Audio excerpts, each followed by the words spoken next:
ബോർഡിലും അവരുടേത് പിണറായി വിജയന്റെ മുഖമുണ്ട്. അത് കാണുമ്പോ തന്നെ ഇവര് മൂന്നാമത് ഒരിക്കലും വരരുത് എന്നാണ് ഞങ്ങൾ ആഗ്രഹിക്കുന്നത്. നിങ്ങളോട് പറയട്ടെ, സാമൂഹ്യ സുരക്ഷാ പെൻഷൻ 3000 രൂപയാക്കി നമ്മൾ ഉയർത്തും. ഈ പൊളിഞ്ഞു കിടക്കുന്ന ഖജനാവ്, പൂച്ച വെട്ടി കിടക്കുന്ന ഖജനാവ് നമ്മൾ സമ്പദ് വ്യവസ്ഥയെ ഉത്തേജിപ്പിച്ച് നികുതി പരിഷ്കാരങ്ങൾ ഏർപ്പെടുത്തി നമ്മൾ ധനകാര്യ മാനേജ്മെന്റ് കൊണ്ടുവന്ന് ഖജനാവിന്റെ ചോർച്ചയടച്ച് ഈ സമ്പദ് വ്യവസ്ഥ ശക്തിപ്പെടുത്തി നമ്മൾ വികസന പ്രവർത്തനങ്ങളും സാമൂഹ്യ ക്ഷേമ പ്രവർത്തനങ്ങളും നടത്തും. ഇച്ഛാശക്തിയോടുകൂടി ഇന്ത്യയിൽ ആദ്യമായി ഒരു പ്രതിപക്ഷം തെരഞ്ഞെടുപ്പിനെ നേരിടുമ്പോൾ കൃത്യമായി ആലോചിച്ചുറപ്പിച്ച ഗവേഷണ തുല്യമായ പ്രവർത്തനങ്ങൾ നടത്തിയ പരിപാടികളുമായി ആദ്യമായിട്ടാണ് ഇന്ത്യ ചരിത്രത്തിൽ വരുന്നത്. ഈ നാടിന് മാറ്റമുണ്ടാകും. നമ്മുടെ കുഞ്ഞുങ്ങളാണ് നമുക്ക് ഏറ്റവും വലുത്. നിങ്ങളുടെ കുഞ്ഞുങ്ങൾ നിങ്ങളോടൊപ്പം ഉണ്ടാകും, അതാണ് ഉറപ്പ്. അവർക്ക് ഈ നാട്ടിൽ ജീവിക്കാൻ കഴിയുന്ന സാഹചര്യം പുതിയ തലമുറയ്ക്ക് ഉണ്ടാക്കി കൊടുക്കുക എന്നതാണ് UDFന്റെ ലക്ഷ്യം. ഇവരിപ്പോൾ തോറ്റുപോകുമെന്ന് മനസ്സിലായപ്പോൾ പ്രചരണങ്ങളാണ്.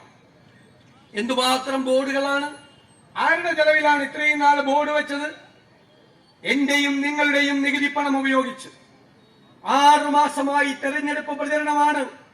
ഈ പൂച്ച പെറ്റ് കിടക്കുന്ന ഖജനാവിൽ നിന്ന് കടമെടുത്ത് കോടിക്കണക്കിന് രൂപയാണ് പ്രചരണം നടത്തിയത്. മാധ്യമങ്ങൾക്ക് പരസ്യം കൊടുക്കാം. സീരിയലിലെ താരം എന്ന് പറയുകയാണ്, ഗവൺമെന്റിനെ പ്രശംസിക്കുകയാണ്. സീരിയലിലെ താരം വന്നിട്ട് സീരിയലിനിടയിൽ അതുവരെ കാശ് കൊടുക്കുകയാണ്, എല്ലായിടത്തും പണം കൊടുക്കുകയാണ്. എന്തെല്ലാം തമാശകളാണ്! ഇപ്പൊ ഇവിടെ വെച്ചിരിക്കുന്ന ബോർഡ് പോലത്തെ ഒരു ബോർഡ് 7500 ബോർഡാണ് വെച്ചിരിക്കുന്നത്. കഴിഞ്ഞ ദിവസം എറണാകുളത്ത് ഞാനും എറണാകുളം MP ഹൈബി ഈഡനും കൂടി മാർക്കറ്റിൽ ഒരു ചായക്കടയിൽ പോയി. ചെറുപ്പക്കാർ വരുന്ന ചായക്കട. അവിടെ വരുമ്പോൾ ഒരു 23 വയസ്സുകാരനായ ഒരു പയ്യൻ വന്ന് പറഞ്ഞു, സാർ എനിക്ക് രാഷ്ട്രീയമൊന്നുമില്ല, അവർ എത്ര ബോർഡാ വെച്ചിരിക്കുന്നത്? നിങ്ങൾ ബോർഡൊന്നും വെക്കും. ഞാൻ പറഞ്ഞു, ഞങ്ങൾ കുറച്ച് ബോർഡ് വെക്കുന്നുണ്ട്, അത്രേ കാശുള്ളൂ. അപ്പൊ ഇവരടുത്തത് പറയാൻ, പക്ഷെ എല്ലാ ബോർഡിലും അവരുടേത് പിണറായി വിജയന്റെ മുഖമുണ്ട്. അത് കാണുമ്പോ തന്നെ ഇവര് മൂന്നാമത് ഒരിക്കലും വരരുത് എന്നാണ് ഞങ്ങൾ ആഗ്രഹിക്കുന്നത്. അതുകൊണ്ട് സാറ് വിഷമിക്കണ്ട, നിങ്ങൾ വിഷമിക്കണ്ട. ഇവര് ബോർഡ് വെച്ചിരിക്കുന്നത് നിങ്ങൾക്ക് ഗുണമായി മാറും എന്നാണ് ആ ചെറുപ്പക്കാരൻ 23 വയസ്സുകാരൻ പറഞ്ഞത്. ഇപ്പൊ മുഖ്യമന്ത്രി എന്തൊക്കെയാണ് പറയുന്നതെന്ന് അറിയില്ല. ഞാൻ പക്ഷെ അദ്ദേഹത്തിന്റെ പേര് ഒരു ഭാഷാ പണ്ഡിതനുള്ള അവാർഡ് അദ്ദേഹത്തിന് കൊടുക്കണമെന്നാണ് എന്റെ അഭിപ്രായം. മലയാള ഭാഷയ്ക്ക് എത്ര മനോഹരമായ വാക്കുകളാണ് അദ്ദേഹം സംഭാവന ചെയ്തിരിക്കുന്നത്. താമരശ്ശേരി ബിഷപ്പിനെ പറഞ്ഞത് നികൃഷ്ട ജീവി. 52 വെട്ടുവെട്ടിക്കൊന്ന ചന്ദ്രശേഖരനെ വിളിച്ചത് കുലംകുത്തി അല്ലേ? പിന്നെ ഇന്ത്യൻ പാർലമെന്റിലെ ഏറ്റവും മികച്ച MP ആയ NK പ്രേമേന്ദ്രനെ പറഞ്ഞത് പരനാളി. 50 കൊല്ലം കൂടെ നടന്ന കമ്മ്യൂണിസ്റ്റുകാരനായ G സുധാകരനെ വിളിച്ചത് ചെറ്റെന്ന്. കൊടുക്കണ്ടേ? ഇപ്പോ അത് കേട്ടിട്ട് മര്യാദയ്ക്ക് വർത്തമാനം പറഞ്ഞിരുന്ന തോമസ് ഐസക് ഇപ്പൊ അങ്ങനെ ഒരു കലാകാരനെ കോമാളി എന്ന് വിളിച്ചു. CPM-കാര് വിളിക്കുവോ കലാകാരന്മാര് കോമാളികളാണോ? അവരുത്തരം പറയും കോമാളികളാണ്. അപ്പൊ ഇവര് വിധേയന്മാര് മാത്രമല്ല ഈ പാർട്ടി. G സുധാകരനെ പിണറായി വിജയൻ ചെറ്റയെന്ന് വിളിച്ചപ്പോ വേറൊരു പോളിറ്റ് ബ്യൂറോ അംഗം വിജയരാഘവൻ വന്ന് പറയുക, ചെറ്റ എന്ന് പറയുന്നത് ചാരുതയാർന്ന പ്രയോഗമാണ്. എങ്ങനെയുണ്ട്?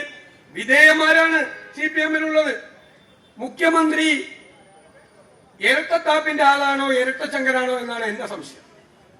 ഇന്ന് രാവിലെ പറഞ്ഞു 4 വോട്ടിന് വേണ്ടി രാഷ്ട്രീയ ചെറ്റത്തരം കാണിക്കില്ലെന്ന്. അത് മാത്രം നാവിൽ വരുള്ളൂ. ഈ ചെറ്റ വർത്താനം, ചെറ്റ കാര്യമാണ്.